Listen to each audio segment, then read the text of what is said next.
বছর পর ধরা পড়ছে সে একজন খ্রিস্টান। আমার কথা মাঝে ঢুকছে, হঠাৎ করে দেখবে চলো বলে নিয়ে যে এমন একটা জায়গায় জড়িয়ে দেবে, ছিঁড়ে কড়াতে এবারে পড়লে চুলোতে। একটু বুঝে বুঝে গেম তৈরি করো, যে কোনো জিনিসের একটা ব্লু প্ল্যান তৈরি করো। দেখেছেন না, এই মসজিদ তৈরি করার আগে, বাড়ি তৈরি করার আগে, মাছ তৈরি করার আগে একটা ইঞ্জিনিয়ারের কাছে যে প্ল্যান তৈরি হয়, একটা নকশা তৈরি করে নেওয়া হয়, তারপরে সেই জায়গা থেকে আস্তে আস্তে তৈরি হয়। আমাদের একটা ব্লু প্রিন্ট তৈরি করতে হবে, তৈরি করে তারপরে আগাতে হবে। ব্লু প্রিন্টটা যাত্রার কাছ থেকে করলে হবে, ভালো ইঞ্জিনিয়ারদের করতে হবে। যে 500 বছর পরের কথা ভাববে, 500 বছর পরে এই এলাকার রাস্তা অনেক উঠতে পারে, বিল্ডিং থেকে কতটা হাই করা দরকার, এই এলাকায় নদী নালা আছে, কিরকম পানি আসতে পারে, সব কিছু পরিকল্পনা করে একটা তৈরি করে দেবে। কথা মাথায় ঢুকছে? হ্যাঁ। ফেরাউন,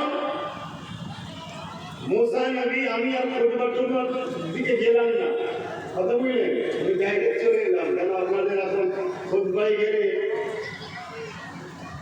সময় কম হয়ে যাবে, ডাইরেক্ট পয়েন্টে চলে এলাম। ফেরাউনকে বুদ্ধি দিচ্ছে কি, যাবার আপনার হাতে ক্ষমতা, যা চাইবেন তাই হবে। এক কাজ করুন, প্রত্যেকটা বনি ইসরায়েল কওমের বাড়িতে দুটো দুটো করে পুলিশ বা মিলিটারি লাগিয়ে দেন। যে ভাষাটা আপনারা বুঝবেন, লাগিয়ে দেন। সন্তান হলেই চেক করুন, কন্যা সন্তান হলে ছেড়ে দেন, পুত্র সন্তান হলেই কতল করে দেন। শুনছেন? রাজ ক্ষমতা টিকাবার জন্য, গদিতে টিকে থাকার জন্য ফেরাউন কত জুলুম করেছে ভাবতে পারছেন? তারপরও সেই ফেরাউন মিটেছে না মুসা নবী মিটেছে? এই সবাই বলছে না তো, আবার কাজে হবে। হ্যাঁ, ফেরাউন মিটেছে। অতএব জুলুম যত বড়ই হোক না কেন, ব্রেনের মধ্যে ঢুকিয়ে নেন কথা, জালিমের সাথে আল্লাহ থাকে না, মজলুমের সাথে আল্লাহ থাকে। জোরে বলুন সুবহানাল্লাহ।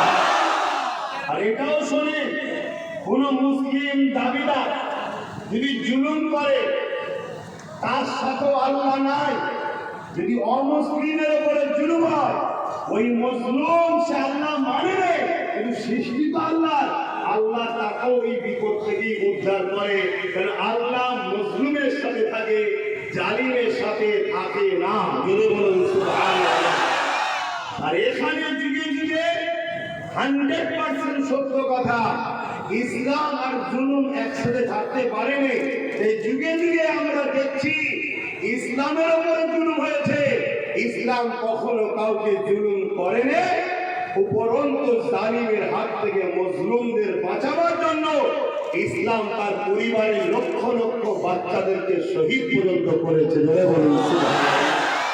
তার একটা চাক্ষুষ প্রমাণ দিচ্ছি। যেমন আমার ভারতবর্ষে ব্রিটিশ ছিল, জালিম ছিল, কত অত্যাচার করেছে। দেওবন্দি, ফুরফুরা, তাবলীগ, এই যাই বলেই হোক না কেন, সবার ইমাম, হাদিসের ইমাম আব্দুল আজিজ মুহাদ্দিস দিলবি রহমাতুল্লাহ আলাইহি, তিনি ফতোয়া দিয়েছিলেন ব্রিটিশদের বিরুদ্ধে লড়াই করে ভারতের সন্তানদের ঘরে বাঁচাতে হবে। এই কথাটা শুনে উলামায়ে দ্বীনরা ঝাঁপিয়ে পড়ল। 50,000-এর উপরে আলেমকে শুধু দিল্লির কাছেতে বিভিন্ন জায়গায় ফাঁসি দিয়ে ঝুলিয়েছে ব্রিটিশরা। ভারতের সর্বধর্মের মানুষকে বাঁচানোর জন্য, ইসলামের ঘরের উপযুক্ত সংগ্রাম উলামারাই জীবন দিয়ে দেশের জন্য সব থেকে বেশি রক্ত দিয়ে গেছে।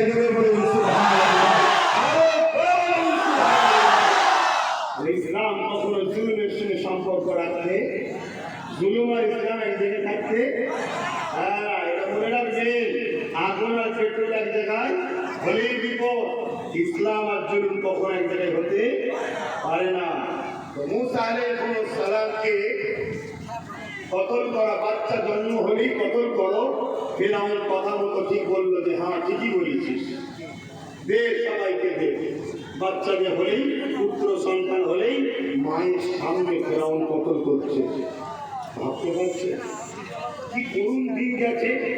আজকে যেমন নেতানিয়াহু প্যালেস্টাইনের বাচ্চা বাচ্চা ছেলেগুলোকে মারছে, ছোট্ট একটা ফুলের মতো বেটিকে বছর 3 কি 3.5 হবে 300 গুলি করেছে তার উপরে। নেতানিয়াহুর সৈন্যরা কেন এতটা, কেন এটা জানতে হবে। ইসলাম কাকে বলে সেটা তো আমার কম ভুলে গেলে। আমার কম শুধু ইসলামকে মসজিদের মধ্যে বেঁধে রেখে দিয়েছে, ইসলামকে মাদ্রাসায় বেঁধে রেখে দিয়েছে।